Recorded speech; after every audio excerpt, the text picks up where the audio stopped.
A questão é, nosso tema é o consumismo. Consumismo como uma forma, como um processo de identificação, de construir identidades. Consumismo é um tema relevante, super importante para todas as áreas do conhecimento que se preocupam com o ser humano de alguma forma. E quando a gente fala de consumismo, a gente relaciona a quê? A um excesso em comprar coisas, em adquirir coisas. Essas coisas são objetos, sim, mas podem ser serviços também, não é? Podem ser também, como a gente vai falar aqui, identidades. Mas eu vou chegar lá, tá bom? Com o consumismo, nós estamos então nos referindo a uma ação de se comprar coisas em excesso, de se consumir coisas em excesso. Ok. E muitas vezes, inclusive, a gente relaciona a palavra consumismo com apego às coisas materiais. Então, aí até uma ideia assim de que o consumismo ele seria oposto a desapego ou espiritualidade ou algo do tipo, né? Consumismo se confundindo aí com materialismo, materialismo no sentido simples do termo, no sentido leigo do termo, né? Então, consumismo como um apego às coisas materiais. A questão é, para a gente compreender a época que a gente vive, várias das questões pelas quais nós estamos passando, as quais nós estamos atravessando, a gente precisa entender o consumo. Mesmo se a gente não se considera uma pessoa, um indivíduo consumista, nós consumimos sim quase o tempo todo. Nós estamos quase o tempo todo consumindo objetos e serviços. Nesse momento, nós estamos consumindo internet, por exemplo. Todos nós aqui que estamos nessa live, estamos consumindo internet. Certo? Ó, o Rodrigo, que é professor, está dando aqui boa noite. Boa noite, Rodrigo. Boa noite, Melissa. Obrigado por ter avisado aí a respeito do som. Vamos se achegando para o nosso papo dessa terça-feira. Muito bem. O problema do consumismo não é essa questão simples do materialismo. A pessoa que é consumista é uma pessoa apegada a coisas, a objetos, questões materiais, não é? Porque o problema do consumismo não está exatamente no objeto consumido. Então, nessa questão material aqui do objeto consumido. O problema do consumismo está naquilo que existe de imaginário envolvido nele, ou ideológico, se preferir. Né? Por quê? Quando nós adquirimos um objeto, nós não estamos simplesmente adquirindo essa coisa material do objeto, certo? Não estou adquirindo lá pura e simplesmente a caneta. Não estou adquirindo pura e simplesmente esse objeto de plástico, esse tubo aqui de tinta, não é? Ao adquirir o objeto, ao consumir um objeto, eu estou também adquirindo ou tentando adquirir tudo o que ele potencialmente representa ou possivelmente representa. Existe um termo cunhado pelo marxismo, pelo Marx, pelo Engels, que é do fetiche da mercadoria. Vamos falar um pouquinho a respeito desse termo, porque eu penso que é um conceito muito importante para a gente entender a nossa questão aqui, tá? O que é esse fetiche da mercadoria? Não estamos falando do fetiche de sadomasoquismo, não, tá bom? Aqui ainda não. Ainda não, não é essa a questão aqui por enquanto. A gente está falando aqui do quê? A mercadoria, no modo de produção capitalista, ela se desliga da sua produção. Ela se desliga da materialidade de sua produção, ela se desliga das relações sociais que permitem que ela seja produzida. Certo? Ela perde, então, a sua faceta concreta, ela perde de vista da gente, né, a sua faceta concreta, para adquirir, então, um ar, vamos dizer assim, um conjunto de significados que vão para muito além do objeto adquirido, desse objeto que é meramente uma construção material. Então, a gente já tem alguns aspectos importantes para entender aí. O que eu quero ressaltar por enquanto é a mercadoria enquanto fetiche, ela separa, ela cria uma grande distância entre verdadeiro valor material e do trabalho despendido nessa mercadoria, daquilo que se cria em termos de valorização dessa mercadoria. Ela ganha vida própria, ela ganha sentidos próprios. Não é? A mercadoria enquanto fetiche, então, ela distancia seu real valor de produção de valores aí criados de forma imaginária, ou melhor dizendo, de forma ideológica. Então, dei o exemplo da caneta, que eu estou aqui com uma caneta Bic que deve valer aí, sei lá, R$2, não sei. Certo? Então, é uma caneta popular, uma caneta simples, me é uma ferramenta útil, é um mediador que auxilia a registrar informações, a me comunicar. Ok. Mas a gente sabe que existem canetas caríssimas, de marcas diversas. Não manjo de caneta. Não manjo de caneta. Né? Tem um colega meu de Unifil que manja muito de caneta, que é o Fernando Zanetti. Ele adora caneta. Caneta de grife, caneta de marca. E aí, veja bem. As canetas aí de grife que podem custar, sei lá, não sei, faço ideia, R$100 uma caneta. Deve ser pouco, R$100 até, né? Então aí, caneta de grife, né?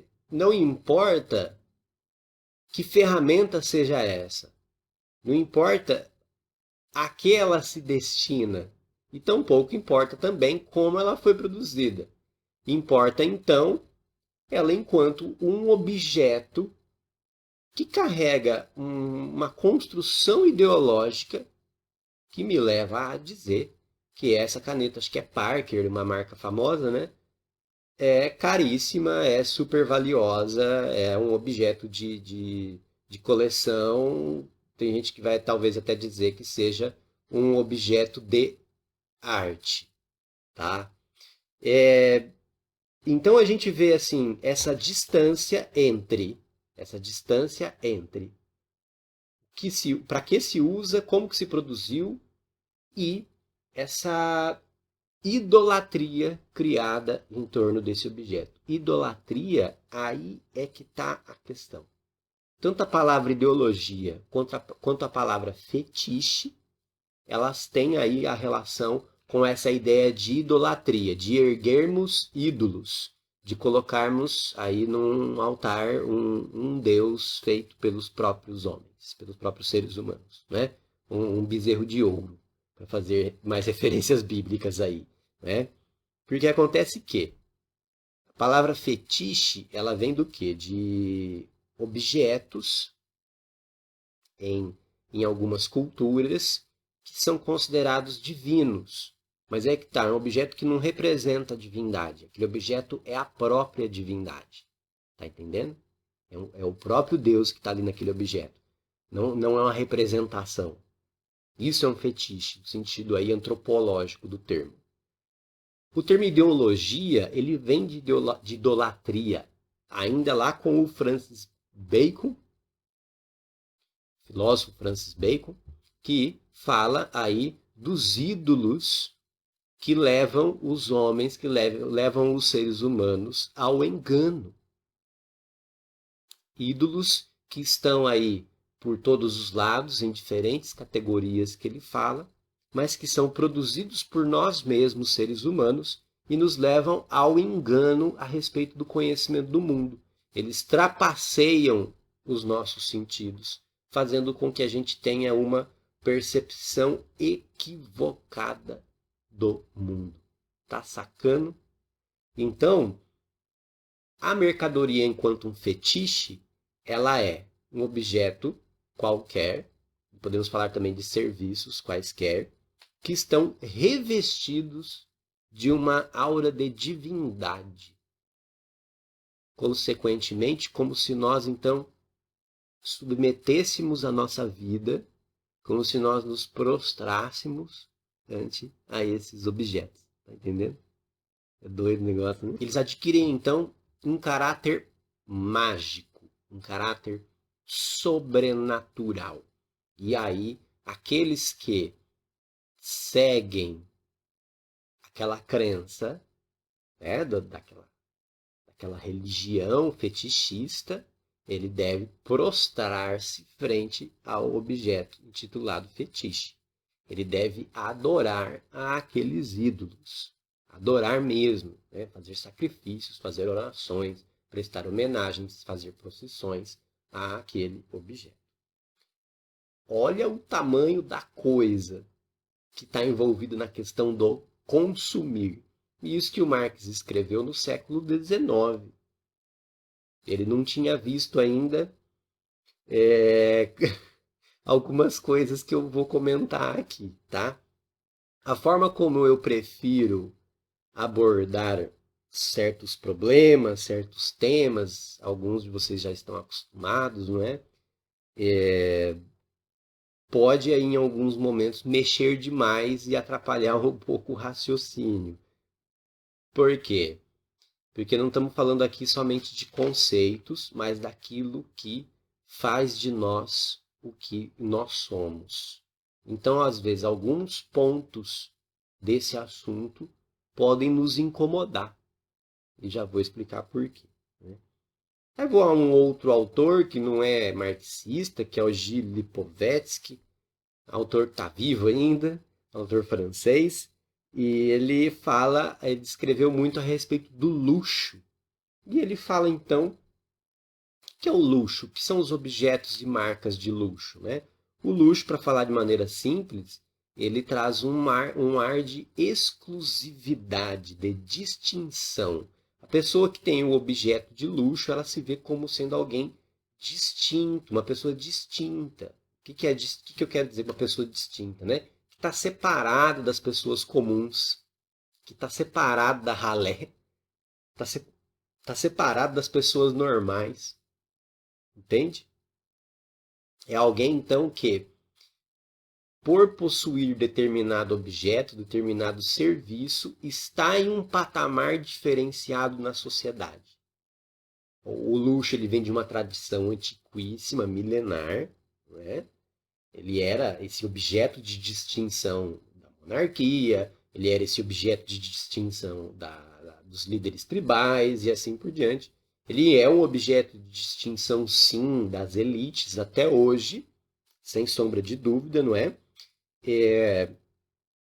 Acontece que, segundo Lipovetsky, é uma tese muito interessante que ele defende, o luxo, ele, digamos assim, que ele se democratiza. Mas se democratiza como? Acontece que a gente passou aí, a partir dos anos 60 aproximadamente, mas isso vai ficar mais intenso a partir dos 80, 90 e agora então nem se diga, nós nos vemos todos como merecedores do luxo. Todos queremos ser distintos, únicos. O luxo, o consumo da mercadoria de luxo, nos dá uma marca de exclusividade, de sermos únicos, de singularidade. Mas aí você pensa assim, mas será que faz sentido isso mesmo? Por exemplo,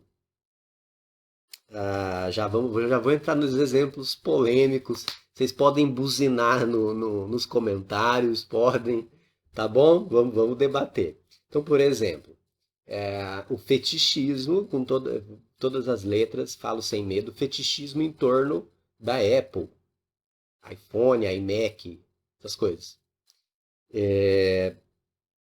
A pessoa se sente distinta por possuir o iPhone. É porque o iPhone é melhor? É porque o iPhone é mais eficiente tecnologicamente? É porque é isso que vão argumentar. Mas não tem nada a ver. Não é essa a questão. É claro que não é essa a questão. A questão é a distinção que isso traz ao meu indivíduo, à minha pessoa, por possuir o iPhone, por carregar aquele símbolozinho. Tanto é que existe o pirateamento de capa para imitar iPhone. Por quê? Porque eu quero aquele símbolo distintivo de fazer parte de uma certa nobreza, de fazer, de certa maneira, parte de uma estirpe nobre. Os possuidores de iPhone. Vocês estão entendendo? E aí é que tá. Por isso que eu falei da democratização do luxo que o Lipovetsky fala. O luxo, ele é um objeto que nos traz distinção, entretanto, a gente está numa época que todo mundo quer ter o objeto de distinção. Todo mundo quer ser único, exclusivo. Todo mundo quer ser de uma suposta realeza. Então, assim, eu compro o iPhone, eu me sinto, né, diferenciado por possuir o iPhone, mas quantos milhões de pessoas tem o iPhone no mundo? É produção industrial, é produção em série. O luxo de talvez 50, 100 anos atrás, ele se identificava aí principalmente com marcas feitas em quantidade muito pequena, quando não era então algo feito manualmente ou completamente exclusivo. Pensar numa joia, né? Então a pessoa tinha uma joia, aquela joia é única, só ela tem. Isso foi então se popularizando esse conceito e todo mundo se vê então no direito não, todo mundo se vê na necessidade de ter um objeto que o distinga, que faça ser uma pessoa distinta. Ai, tem um negócio de luxo. Então eu tenho uma camiseta da M-Officer. É uma mera camiseta de algodão, como qualquer outra. Não é? É uma mera camiseta de algodão. Mas tem um signo distintivo nela, que faz com que as pessoas identifiquem aquele que a consumiu como, oh, coloca ele já em um lugar diferente. Já faz com que ele seja identificado como alguém em uma posição diferente. Apareceu aqui da Gláucia. Boa noite, Gláucia. A necessidade de todos termos um objeto que nos distingue dos demais nos deixa cada vez mais igual aos demais. Procuramos então a versão mais cara desse objeto para que, em meio aos demais, eu tenha um destaque. Exatamente. Tocou numa coisa aí, eu não tinha previsto falar disso, mas faz todo sentido, né?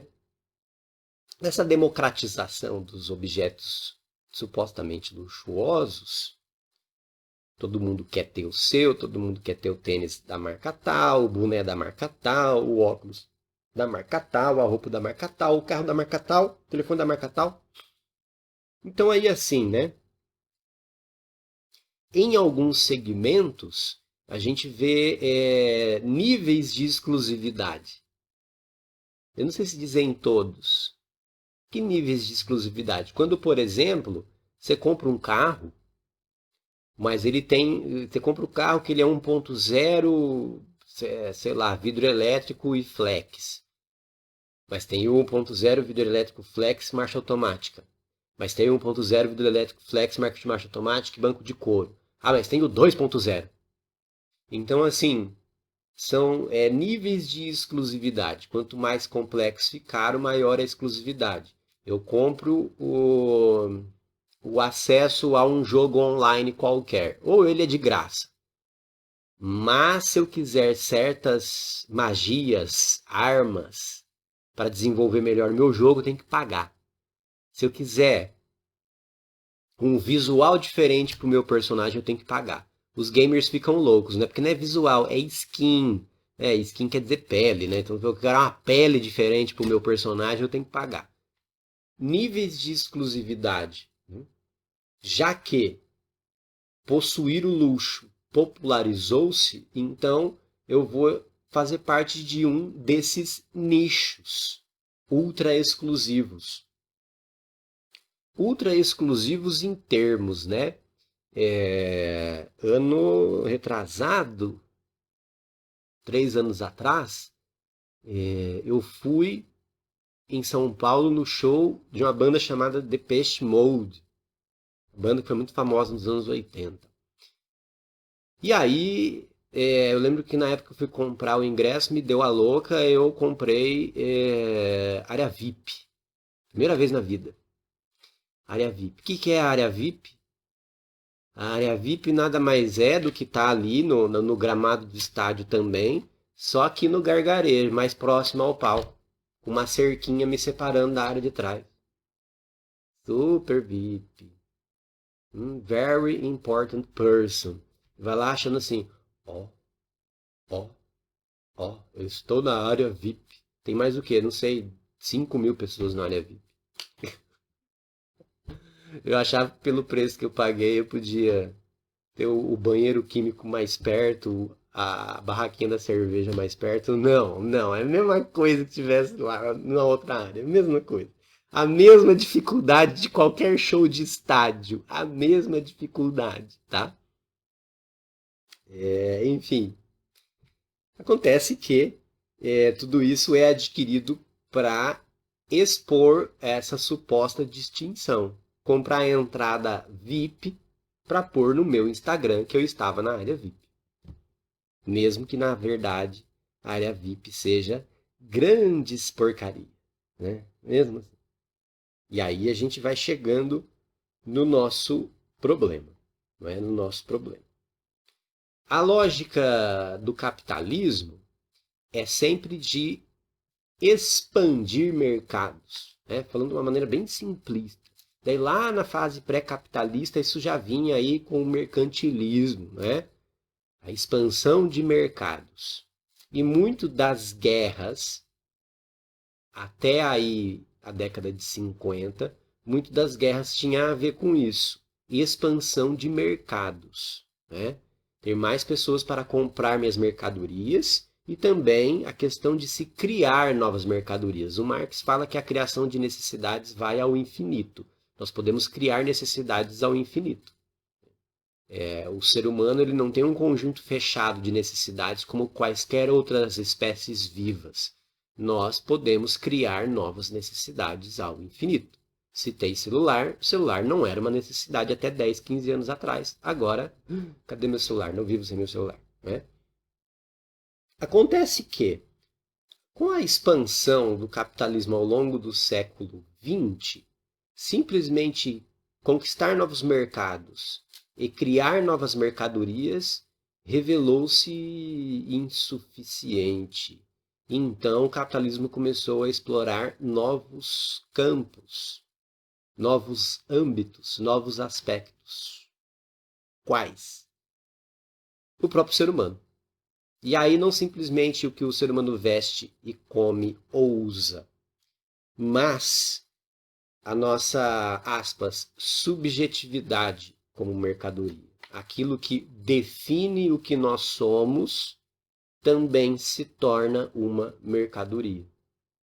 Também passou-se a criar mercadorias a partir das nossas emoções, dos nossos anseios, das nossas vontades, do nosso comportamento, da nossa necessidade de estarmos juntos com outras pessoas, de formarmos grupos, de formarmos coletividades, de termos uma aparência, a necessidade de criarmos máscaras sociais. Tudo isso tornou-se mercadoria também. Tornou-se algo a ser investido industrialmente, investido pela propaganda, pela publicidade, investido pela produção do mercado. Então isso se torna mercadoria também e com toda a força da mercadoria enquanto fetiche. E aí eu tenho que acrescentar um sentido mais psicopatológico, talvez, de fetiche, ou psicanalítico, né?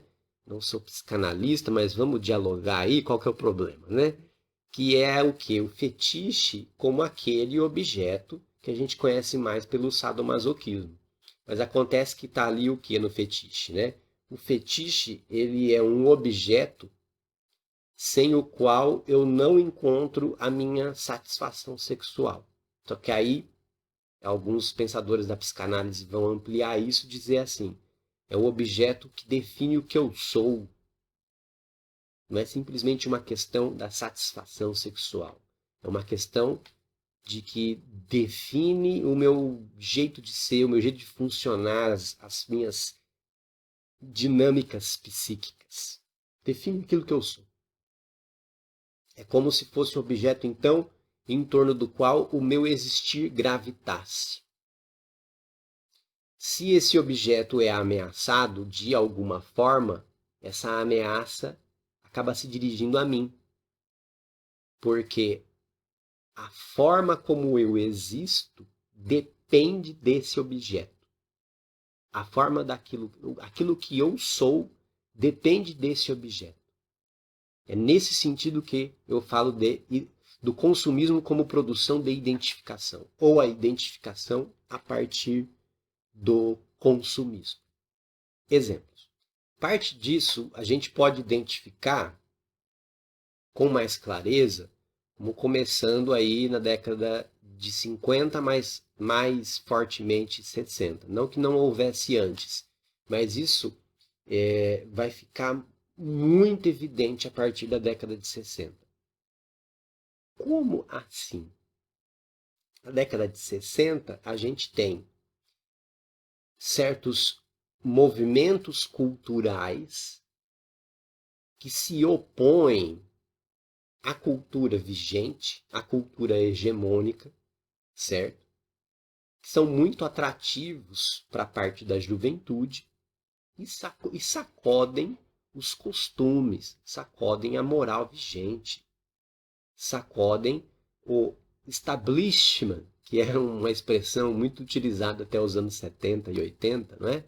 Que sacodem aí o estabelecido socialmente. Então podemos citar, por exemplo, o rock and roll. Então aí, principalmente com os Beatles e com os Rolling Stones, vai sacudir os costumes, vai sacudir a moral. Aquilo que inicialmente é chocante, rapidamente se torna uma mercadoria altamente lucrativa. Altamente lucrativa. E aí, então, se trata não somente de vender os discos dos Beatles e dos Rolling Stones. Se trata de quê? De vender o que eles são, ou o que eles representam. Então, aquela rebeldia, aquele jeitão diferentão, é que era a mercadoria mais valiosa do rock and roll. Não os discos, não a música tocada na rádio. É um jeito de ser, é uma identificação. É isso que é o mais importante. E aí a gente tem um movimento, inclusive, que diz respeito a toda a apropriação de uma identidade, de uma construção de identidades, como mercadoria. Ela sempre começa como algo inovador, como algo anti-establishment, como algo periférico. Isso vai se popularizando porque traz novas possibilidades de existência verdadeiramente singulares, mas a partir de certo ponto, o mundo do mercado, o mundo do consumo coopta, captura esse modo de existência que era singular, captura essa identidade que era realmente periférica, que era realmente diferente, produtora de diferenças, e vai transformar em uma mercadoria. Pega qualquer dessas identidades contemporâneas que você vai ver esse movimento. Citei lá o rock and roll nos anos 60, do próprio anos 60 a gente pega o movimento hippie. Dos anos 70 a gente pega o glam rock, a gente pega o punk rock, começa como rebeldia, começa como um movimento periférico questionando o estabelecido, e aí em certo momento é cooptado pelo mundo da mercadoria, do consumo, e se torna mais um objeto a ser vendido. E aí por diante, pega o hip hop, pega o funk brasileiro, enfim, o que vocês quiserem, vocês observam esse movimento, então, de algo que surge marginalizado ou periférico e se torna algo a ser vendido. É parte desse produto ter uma dosezinha, um arzinho de rebeldia, de ser diferente. Por quê? Para que se crie a ilusão de identidade, eu já vou chamar de ilusão já. Para que se crie a ilusão de identidade, é preciso que eu me sinta único. É preciso que eu me sinta o diferentão. Alguém que tem algo que os outros não têm. Então eu sou diferentão porque eu sou roqueirão. Quantos milhões de roqueirões tem no Brasil e no mundo? Tá entendendo? É parte desse processo de consumir uma identidade, sentir-se o diferentão. Certo? Lembrando aí, gente, pode comentar e dar suas contribuições, seus exemplos também. Com o século XXI, esse mercado da identificação foi explorando outras coisas, não é? Nós podemos comprar identidades ao adquirirmos objetos, serviços, e aí o pulo do gato está o quê? Em comprar identidades que nos colocam em determinados grupos.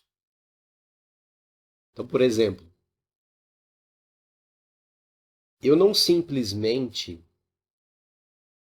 compro um livro. Ai, vão me bater de dar esse exemplo, mas eu tenho que falar.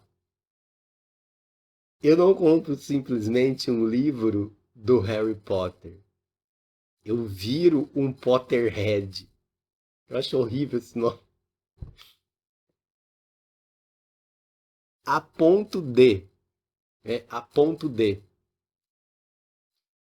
eu me identificar com essa obra, eu criar um visual a partir dessa obra e eu não aceitar críticas a essa obra, né? A Melissa está falando aqui, ó, digital influencers são uma super construção de identidades. Exatamente, exatamente. Os digital influencers, eles vivem em torno do mercado de identidades. É isso que eles vendem. Você se identifica com ele, né? Porque em termos de conteúdo, o que um influencer vende? Em termos de serviços, o que um influencer vende? Além de propaganda de algumas mercadorias. Ele vende um identificar-se com ele. Ele vende uma busca por tornar-se alguém como ele. Eu quero ser como aquele influencer, aquela influencer. Eu quero, e tem mais isso, né? Eu quero participar do mundo das pessoas que admiram aquele influencer, que é o que eu estava falando também com o exemplo da adoração, da idolatria ou fetichismo em torno do Harry Potter, né?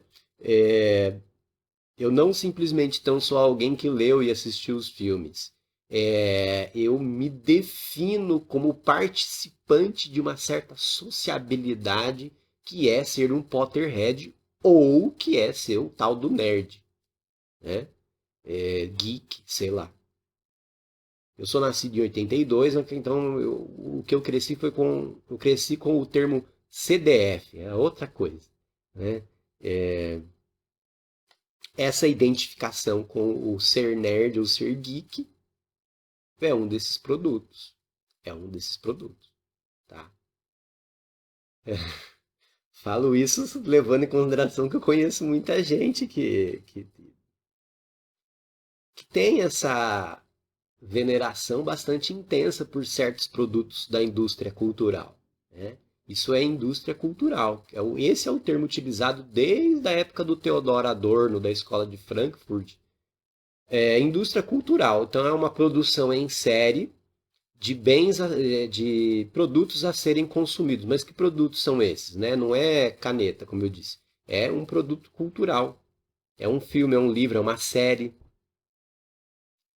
Que aí, então, o que o século XXI faz é não vender simplesmente a série de livros e filmes do Harry Potter. É vender a identificação com Harry Potter. É um tornar-se Harry Potter. É um fazer parte de uma comunidade Harry Potterística.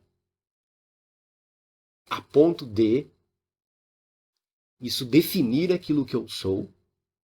E aí você vê, né, as reações emocionais das pessoas quando você critica de alguma forma, ou que seja um leve cutucão naquilo que ela idolatra, né?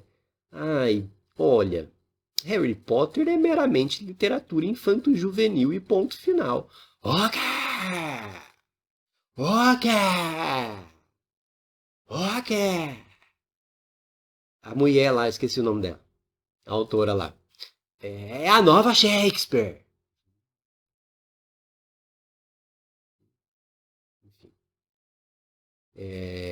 Universo Marvel. Meu Deus do céu. Meu Deus do céu. O pessoal do Universo Marvel vê essa live e você xingado nas redes sociais, não é? Então colocam como o néctar, o suprassumo da produção cinematográfica do século XXI. Mas é o filme mais assistido de todos os tempos, é o Vingador Ultimato. É... Pode ser o mais assistido, o mais rentável de todos os tempos. Mas daí para dizer que é o melhor é outra coisa, né? A Melissa contribuindo aqui. Os meros mortais tentam segui-los e obviamente falham, porque é uma realidade completamente ilusória. E é muito perigoso porque a consequência é a frustração, né? Muito bem lembrado. É uma realidade ilusória no sentido aí de que eu crio uma identificação em torno de um bem cultural, um bem? Uma mercadoria cultural, um objeto cultural, que, por ser da indústria do entretenimento, ele tem fluidez muito grande. Que a gente poderia dizer assim, mas as pessoas não criam identidades em torno de outras ilusões? Como, por exemplo, crenças, nacionalidades. A nacionalidade é uma convenção arbitrária, né? É que o Brasil ele tem uma certa estabilidade de fronteiras e de nação. Mas nações desaparecem ao sabor das guerras, dos interesses políticos, né? E aí? São convenções arbitrárias também. Mas os objetos de consumo, né, eles criam essa identificação sempre com um fundamento muito fluido, que pode mudar de uma hora para outra, né? Então, por exemplo, voltando a dar o exemplo do universo Marvel, que eu conheço um pouquinho melhor. Marvel, dos quadrinhos, dos filmes, né? Então, nos gibis... Ixi, não conta pros fãs de Marvel que eu chamei a revista de gibi, viu? Se no gibi o Capitão América morreu lá em 2007, 2007 lá, 2006, tem problema, depois ele volta. Aí assim, e a gente precisa conseguir vender mais a revista do Capitão América. O que a gente inventa agora? Faz ele voltar no tempo. Faz ele agora ser o oposto do que ele era. Porque o Capitão América era contra os nazistas. Agora ele vira um nazista. Não, mas ele virou nazista porque lavaram a mente, fizeram lavagem cerebral nele. Não, porque agora ele... Você pode matar e ressuscitar o personagem quando bem entender. Porque da mesma forma que eu mudo a embalagem da pasta de dente quando eu bem entendo para aumentar as vendas, para melhorar as vendas, então eu vou sempre rejuvenescer os personagens quando eu bem entendo para aumentar as vendas. No meio dos quadrinhos falam até assim, histórias que são do cânone e histórias que não são do cânone. Mas mesmo do cânone, né, meu filho? A história do Capitão América começou na Segunda Guerra e o cara tá vivo até hoje. Então, assim, é completamente irreal e, assim, muda conforme o sabor das circunstâncias. Os engravatados lá da Casa das Ideias, que é o centro de produção executiva da Marvel, eles se reúnem lá e falam assim: tá vendendo pouco o gibi do Punisher, do Justiceiro. Então agora o Justiceiro vai receber o poder do motoqueiro fantasma e ele tem poderes cósmicos, ele é um novo deus. Oh, como a Marvel é criativa. Pô. Mas tá bom, o mérito artístico ou literário é uma outra discussão, exigiria alguns pressupostos para a gente não cair na mera avaliação por gosto. Só para não deixar na curiosidade sobre esse tema, é preciso diferenciar arte de indústria cultural, tá? Arte de entretenimento, é preciso sim. A Glaucia está falando aqui. A construção da identidade baseada nos personagens pode funcionar como uma fuga para a realidade que não queremos encarar? A fantasia pode se tornar perigosamente um lugar mais confortável do que o mundo em que vivo, com todos os problemas e frustrações. Sim, eu só gostaria assim, um pouquinho de cuidado em falar de fuga da realidade, sabe? Cuidado por quê? Porque muitas vezes isso é usado como chavão, no sentido assim de uma explicação simplista para as coisas. Falando do fenômeno especificamente mais nerd, que tem tudo a ver com o que a gente está falando, de consumo de identidades ou de consumismo como uma forma de criar identidades, né? Nós estamos falando aí de alguém que forja uma realidade e não foge da realidade, tá? Prefiro ver assim. A Emanuela, bem-vinda, Emanuela. Essa construção de identidade torna-se um ciclo vicioso e mostra como a felicidade paradoxal é consequência do consumismo. Muito bem colocado. Muito bem colocado. Não é? A gente forja uma realidade para nós. Eu forjo, eu construo uma realidade para mim na qual eu me identifico. E aí, nesse sentido, sim, é ilusório. Só que aí, fazendo um diálogo mais uma vez com a psicanálise, é mais profundo. E aí aqui eu estou me referindo mais especificamente ao Zizek. Aí é mais profundo porque eu não estou falando de ilusão, estou falando de delírio. Porque daí eu submeto a realidade factual do existir àquilo que eu quero forjar para ela, àquilo que eu acredito para mim, eu quero impor sobre o mundo. Eu quero que o mundo funcione da forma como eu penso. Quando eu falo isso, eu não estou dizendo que um fã de Harry Potter, no meio de uma briga de trânsito, vai falar assim, Avada Kedavra. Não, não, pouco provável, não é isso. Mas algumas pessoas realmente acreditam que a identidade delas deva transitar ou orbitar em torno desses produtos culturais e que isso realmente define o que elas são, a ponto de dar sentido para a história de vida dela e para as coisas que acontecem. De ver a trajetória do Harry Potter como realmente exemplar, significativa da trajetória de vida das pessoas. Como algo que realmente assim, nossa, essa pessoa, J.K. Rowling, essa pessoa teve a grande sacada. Ela entendeu como é a vida do ser humano. Não, meu bicho. Ela sabe o que ela fez? Ela leu a Odisseia do Homero, ela leu a Ilíada, ela leu a trajetória do herói presente no Édipo Rei, ela leu na Bíblia, onde você quiser, mano. Né? É isso, é a trajetória do herói clássica. Né? A pessoa teve essa sacada. Mas aí então a pessoa passa a definir aquilo que ela enxerga como sua relação com o mundo através desses produtos culturais. E por isso defende esses produtos culturais com unhas e dentes. Com unhas e dentes. mesmo que esteja evidente toda a limitação desse produto cultural, mesmo que esteja evidente, inclusive, a fluidez desse produto cultural, se hoje o Harry Potter é o que você acha que é porque está sendo lucrativo. Se amanhã eles quiserem que o Harry Potter,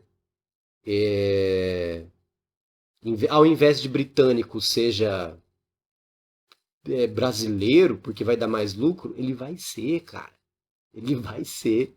Você entendeu? Se um dia acharem que Harry Potter é mais lucrativo com uma história completamente diferente, ele vai ser.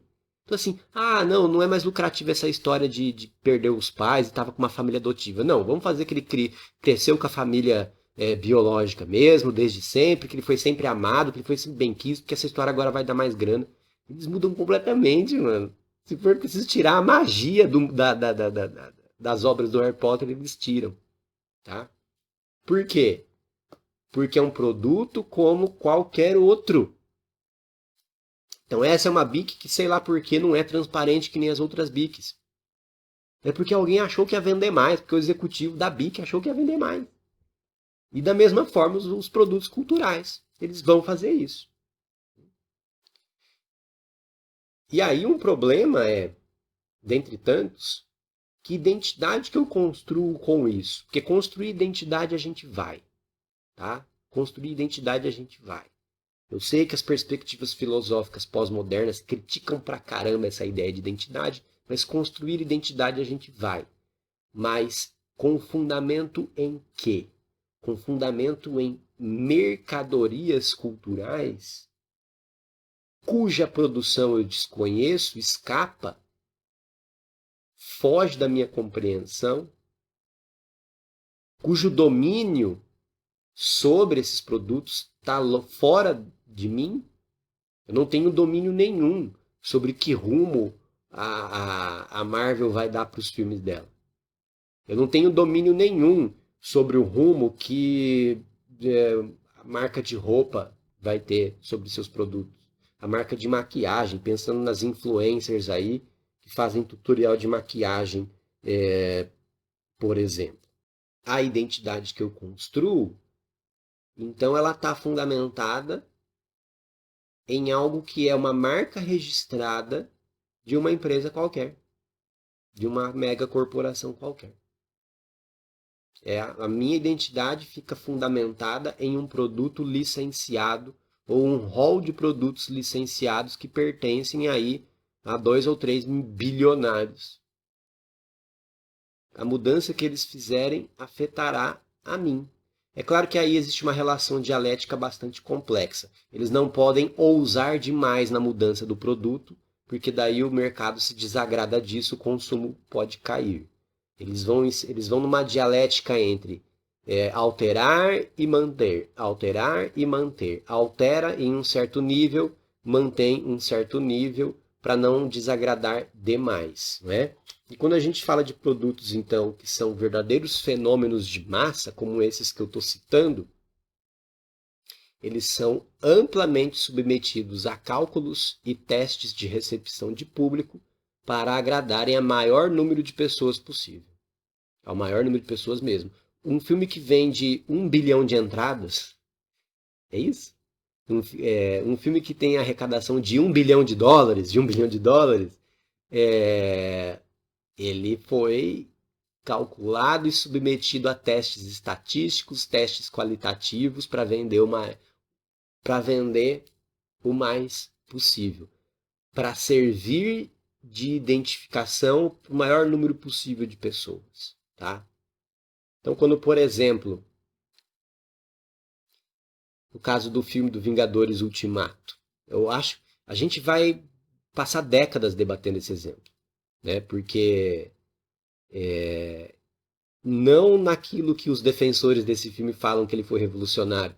Ele foi revolucionário no sentido de criar essas identidades com mais força ainda.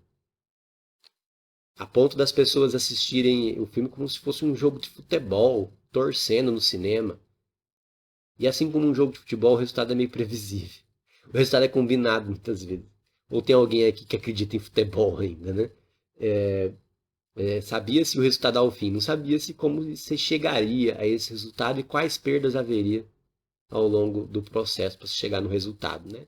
Mas a coisa é pensada para agradar tanta gente que você pode sentar numa mesa de bar e falar a respeito de Vingadores Ultimato e uma pessoa te provar por A mais B que Thanos é de esquerda. E outra te provar por A mais B que Thanos é de direita. Acontece que ele é feito para você identificar o inimigo que você bem entender.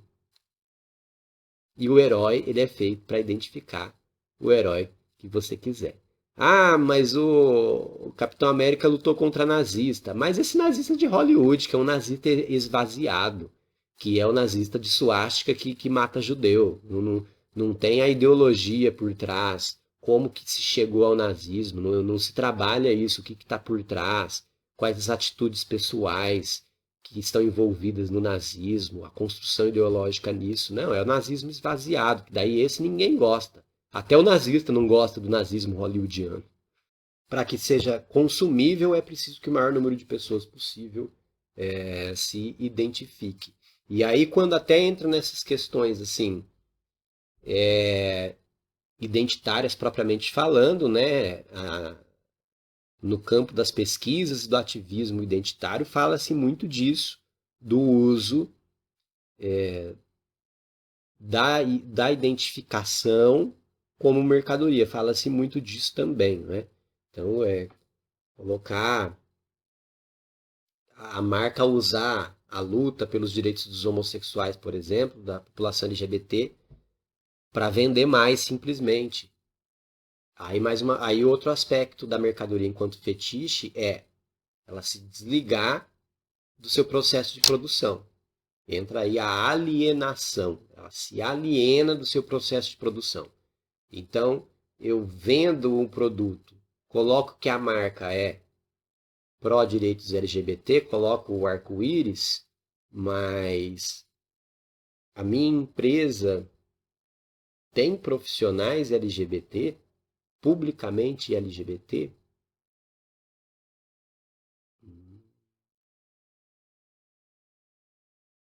A minha empresa é pelos direitos das mulheres. O Dia Internacional da Mulher, 8 de março.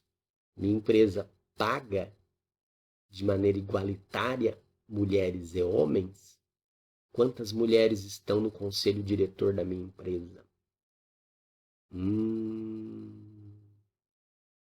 A minha empresa apoia o Dia da Consciência Negra. Olha que bonito.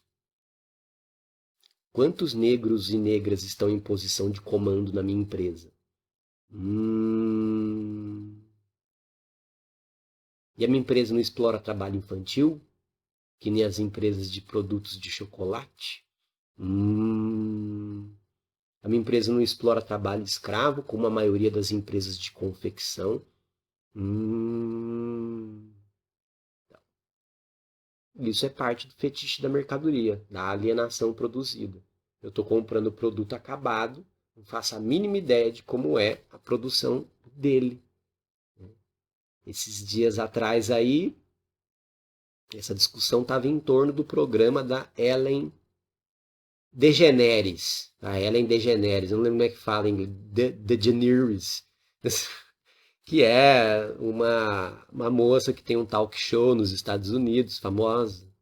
E aí ela tem toda uma questão assim do be kind, seja gentil, né? É o lema dela. Ela é homossexual, assumida, né? Então super assim, uau, as causas das minorias. E aí veio à tona uns 10 funcionários da produção do programa da Ellen DeGeneres, que são negros, falando de racismo nos bastidores. Então, a questão é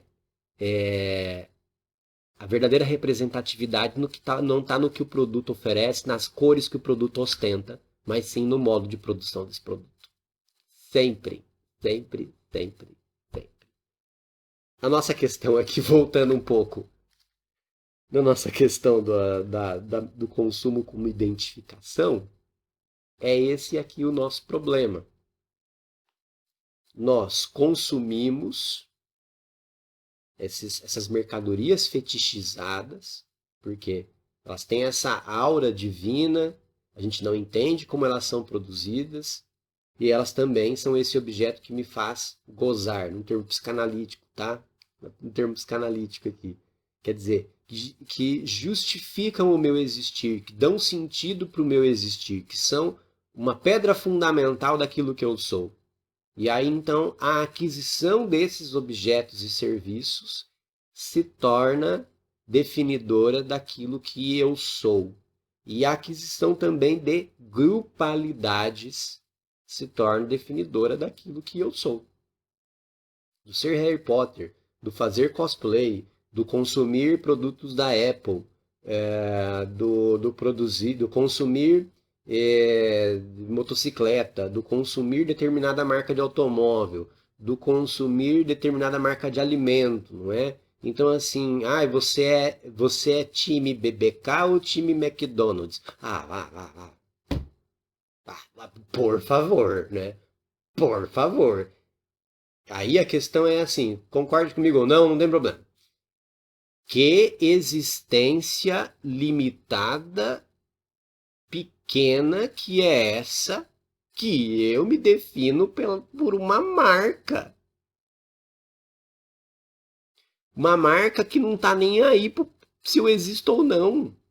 Não tá nem aí. É aquela velha coisa, né? Na hora de vender é muito fácil, é muito bom, é muito acessível. Na hora de reclamar, é por aí que você vê o desprezo das marcas por você. Você compra a coisa, ai que bonito, olha como que é fácil comprar isso. Comprar esse mouse, esse rato. Em Portugal falam rato ou camundongo, eu acho tão bonito. Então eu comprei, e agora eu vou reclamar dele. Comprar é fácil, para reclamar dele. Para reclamar da qualidade do produto. Difícil. Aí é impossível, na verdade. Aí é impossível. Você compra o pacote de viagem, agora falar de coisa que me atingiu. Você compra o pacote de viagem, na hora de comprar é fácil, é 4, 5 cliques. E na hora de cancelar e reaver o dinheiro? Que difícil, né? A Melissa está falando do bonde da Oakley. É assim que fala? Oakley? Oakley? Enfim, que é a marca do óculos. Como é que chama aquele óculos lá? Juliette. É isso, né? De boné, de camiseta, de tênis. Então, defino o meu bonde, o meu grupo, a minha grupalidade, meus laços de convivência se definem por possuir ou não aquela marca. E aí, assim, como eu quero porque quero fazer parte dessa grupalidade, mas eu não tenho dinheiro, eu vou comprar a marca falsificada. Aí, pra mim, não tem nada de errado, compra mesmo. Tipo, tô nem aí. Você tá comprando a marca falsificada. O meu problema é a questão de eu construir uma crença do que eu sou em cima de uma grupalidade que gira em torno de um produto, de uma mercadoria, de uma marca que vai sumir ano que vem. Quantas marcas não sumiram? Lá na minha época de escola, anos 90, as pessoas se matavam para ter, sabe o quê? Zump, Bad Boy, Fido Dido. Nem existe mais, mano. Nem existe mais a marca. Que ridículo que ridículo aquela bermuda da Bad Boy com os 2 zoinhos no traseiro da pessoa. Que ridículo pagar o olho da cara para ter uma calça da Zump. Uma calça jeans normal com rainha amarelo. Mas lá naquela época era uma questão assim do status que ainda não tinha uma relação tão forte com o identificar-me. Entende? A ponto de hoje nós termos nomes para as pessoas que são do bonde do grupo de uma determinada marca. Ou de uma grupalidade qualquer que se venda. Eu sou Marvete, eu sou Potterhead, sei lá qual mais, não me ocorre mais nenhuma agora. Né? Não me ocorre alguma outra.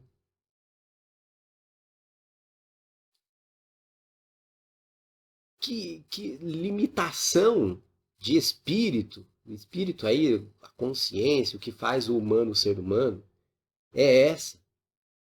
Que eu coloco o que eu sou nas mãos de um CEO. de um dono de corporação. Está nas mãos dele definir aquilo que eu sou, aquilo que faz de mim o que eu acho que eu sou, a minha identificação. Minha relação com o mundo, minha relação com as pessoas se pauta nisso. É um assunto, assim, bastante complexo, tentei abordar de forma sintética aqui, né, pra gente não fugir muito do formato aqui de live, não ficar uma coisa cansativa, não é? Mas a ideia é justamente a gente levantar alguns pontos sensíveis para a gente refletir sobre isso. Ah, então eu vou parar de consumir coisas. Então eu vou pro meio do mato, fazer que nem aqueles caras daqueles vídeos lá que pega um pauzinho e faz uma piscina, faz uma casa com barro. Eu vou viver do que a natureza me dá, da fotossíntese. A questão não é essa. Claro que a questão não é essa. Um mínimo de identificar-me com as coisas que eu possuo tá inevitável, né? A Melissa falando aqui. Acho muito perigosa essa construção de identidades nas crianças, principalmente com os youtubers, Bosco. É muita alienação. Sim, sim. É que tá. Consumir nós consumimos. É inevitável. No modo de sociedade em que vivemos. E se eu vou comprar uma camiseta, eu não vou querer uma camiseta assim que não tenha nada a ver com a minha identificação, com aquilo que eu penso que eu sou, com o meu jeito de funcionar, não é? A Laís, oi Laís, bem-vinda. Reduzir a influência dessas mercadorias e serviços na construção de identidade seria olhar isso de outra forma, pensar a produção, etc. É disso que eu estou falando. Eu sou obrigado a consumir, vou consumir coisas que têm a ver comigo, né? Eu não vou pegar, comprar uma camiseta, sei lá, de estampa havaiana, por exemplo. Não tem a ver comigo. Então existe um mínimo aqui. Mas isso não quer dizer que eu vá fundamentar a minha identificação naquilo que eu consumo. É esse o pulo do gato, entendeu? É essa que é a questão. A gente consome e a gente minimamente se identifica com o que consome, né? Vou comprar uma caneta com um pompom rosa, nada contra quem tem caneta com pompom rosa, mas eu acho que eu não gostaria, não seria muito prático para mim. Não tem a ver comigo. E alguém ia falar assim, mas não tem nada a ver com você uma caneta com um pompom rosa. Então, isso é construção de identificação a partir do consumo. A gente tem que problematizar, mesmo nesse nível mais simples. Mas, evidentemente, fica muito mais problemático quando a gente está falando, então, dessas formas de consumo que dizem respeito a grupalidades, a consumir uma identidade. Eu vou lá e compro uma identidade. Eu compro, eu consumo o ser otaku, por exemplo. Né? É algo que eu consumo. E aí o problema, sim, passa por compreender o modo de produção. Eu penso que é importante. É uma perspectiva importante, sim. E passa também, então, por entender que nesse modo de produção está envolvido o fato de que quem comercializa, quem inventa esses produtos, essas mercadorias, o faz de forma a ser super interessante, super atrativo, até mesmo sensual. Essa que é a questão. É para mexer mesmo com a nossa percepção, é para balançar nosso corpo, para mexer e ferver nossos hormônios. E aí a Melissa tinha levantado da questão das crianças, aí isso é altamente problemático. Como que isso é sedutor para as crianças? Né? Dar uma verificada na produção dos vídeos do Lucas Neto, irmão do Felipe Neto, é uma doideira, bicho. A Glaucia falando aqui, ó, procuro sempre levar os meus alunos à reflexão sobre o tipo de mão de obra que existe por trás dos produtos que consumimos e como podemos nos posicionar em relação a isso. Isso é muito importante, isso é indispensável. Né? Estava falando do Lucas Neto. Eu acho aquilo idiotizante. Eu acho aquilo idiotizante. É muito preocupante para mim como que é incentivado o consumo nas crianças daquela forma. E aí a criança tem menos filtro ainda com relação a isso. Tem menos filtro ainda. Como posso consumir lá as séries da Netflix, mas até que ponto isso define aquilo que eu sou? É bizarro, Melissa. Eu concordo, é bizarro. A partir do momento que a gente reflete sobre isso, a gente vê quão bizarro é. Mas isso aconteceu com qualquer um de nós e acontece volta e meia. Em algum momento a gente está caindo nesse deslumbramento do consumo, não é? Quando a gente menos se dá conta, a gente está caindo nesse deslumbramento. A gente está, né? Oh. A gente está, por exemplo, pode ver, flagre a si mesmo, a si mesma, defendendo com unhas e dentes uma marca de qualquer coisa. Olha só. E aí quando a gente vê na internet meme de pessoa tatuando o símbolo da Nike, né, a gente dá risada, a gente fala, nossa, que falta de noção, que bizarro. São só situações um pouco mais extremas e concretas desse processo de identificação a partir do consumo. Entende? É só isso. Uma observação mais atenta, por exemplo, do público adolescente, com quem eu trabalho bastante, a gente vê muito isso, né?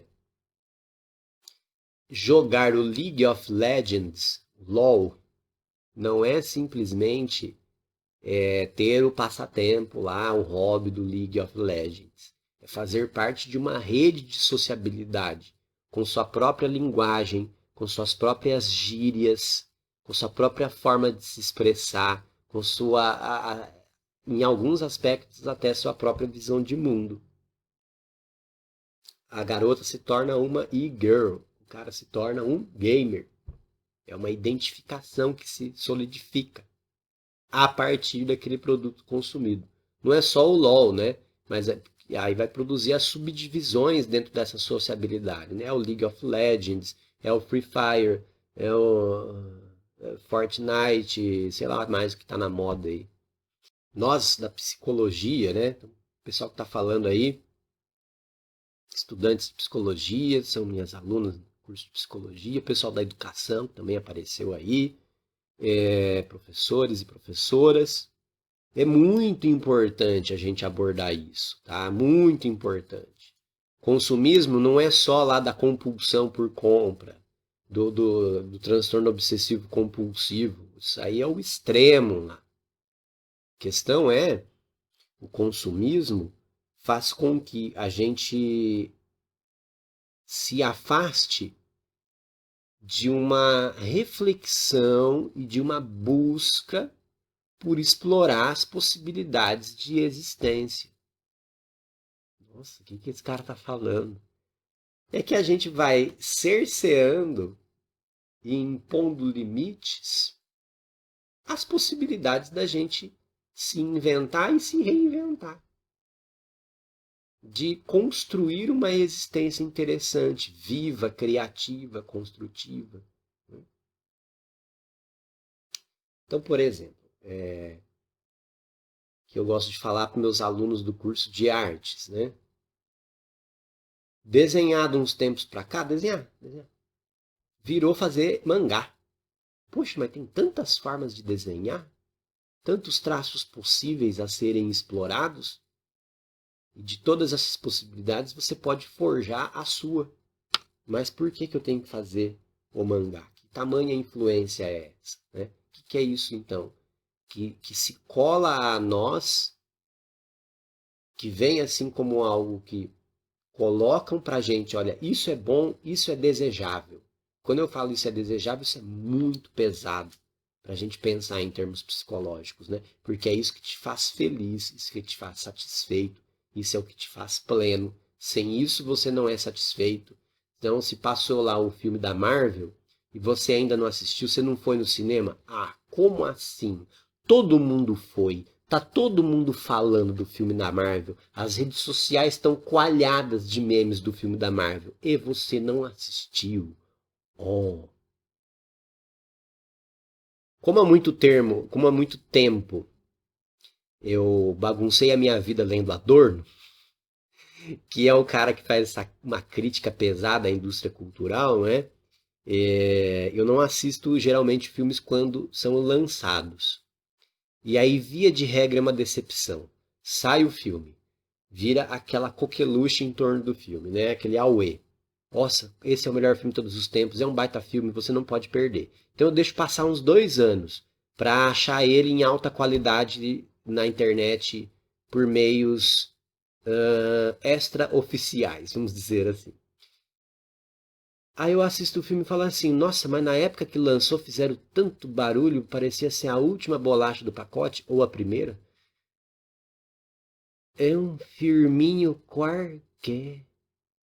Ai, que a série tal que você tem que ver, que não sei o que lá. Quando me dá na telha de assistir, ela já tá na terceira temporada, já fico com vontade de desistir. Tem muito episódio pra assistir. Daí eu assisto o primeiro e falo assim, é isso? É isso que tanto falavam? Ah, mas fica bom depois do quinto episódio. Você quer que eu gaste 5 horas da minha vida pra aquela bagaça ficar boa? Ah, por favor, né? Pessoal que está assistindo em outro momento, não está acompanhando ao vivo, pode também deixar comentários no link, deixar comentários no vídeo, ou mandar aí no inbox da página Psicologia Escolar e Educacional. Tá aqui. Para quem trabalha com psicologia ou quem trabalhará com psicologia, tem bastante gente assistindo que trabalhará no futuro próximo com psicologia. Esse é um tema importantíssimo. Importantíssimo, né? Você lidando, por exemplo, com a frustração das pessoas que não podem consumir. Com a frustração das pessoas que se veem alheadas, que se veem alheias ao consumo. A Meli está falando aqui, o consumismo tem tornado as coisas cada vez mais superficiais, é bem triste. Nem sei qual foi a última vez que vi um filme bom de verdade. Eu sugiro o Parasita, sabe? Que ganhou Oscar. Ah, é um filme coreano. Esse é bom de verdade. Ganhou Oscar, falaram pra caramba do filme. Esse é bom de verdade. Esse traz uma crítica às desigualdades sociais, né? Passa pelo assunto que a gente está falando? Passa, né? No filme Parasita eles falam lá das diferenças, das pessoas ricas, das pessoas pobres, não é? Tudo que as pessoas ricas podem consumir de bens e serviços, isso aparece lá. Não é um objeto central, mas aparece. Dá para pensar a esse respeito também. Né? Vou dar como sugestões de leituras aí a obra do Gilles Lipovetsky. Tem um livrinho dele que se chama O Luxo Eterno, que eu acho que é um livro um pouco mais fácil de se achar. Tem também A Era da Decepção, que daí ele vai entrar em outros aspectos, para além do consumismo, né? Ele fala de problemas da nossa época contemporânea. Lipovetsky é marxista? Não, não é marxista. Mas o cara é bem bacana. É claro, tem coisas que eu não gosto na obra dele? Tem, mas isso é só porque você está falando da obra de um cara, não quer dizer que você tem que aceitar tudo. Não é mesmo? A Jéssica Domiciano mandou aqui, ó. Essa questão do consumismo acaba gerando uma competição interna no indivíduo, onde ele vê uma pessoa comprar um celular e automaticamente surge a necessidade de ter um melhor, para se manter no mesmo patamar e ter a sensação de não ter ficado para trás. Correto? Correto. Então, assim, eu adquiro aquela mercadoria, eu adquiro aquele produto, me mato para pagar aquele produto. Eu entro numa dívida para pagar aquele produto, mas logo terá uma nova versão para eu consumir, né? Logo terá então uma versão aprimorada, um 10.0, um 20.0, um X, um XYZ para eu consumir, né? E aí, como eu me identifico com aquela marca, eu preciso desse novo. E é claro que tem também a questão de aparentar um suposto status social, que é a questão da distinção que eu falei no começo, né? Ter esse produto do último modelo me dá uma certa distinção social. E aí vai daquilo com que a pessoa se identifica, que a pessoa dá mais importância, não é? Pode ser o celular, pode ser a roupa, né? Algumas pessoas vai ser o celular, algumas pessoas vai ser a roupa, outras pessoas vai ser o carro e assim por diante. Mas eu coloco ali meu signo, meu sinal de distinção naquele objeto, naquele serviço. Muito obrigado, galera que apareceu aí. as alunas e alunos do curso de Psicologia da Unifil, ex-alunos, professores e professoras que vieram prestigiar, comentaram, fizeram perguntas. Muito obrigado pela participação. Deixem a curtida que é importante para a gente continuar com o nosso trabalho e até uma próxima. Lembrem-se sempre de se cuidar, só sair de casa se for estritamente necessário. Valeu!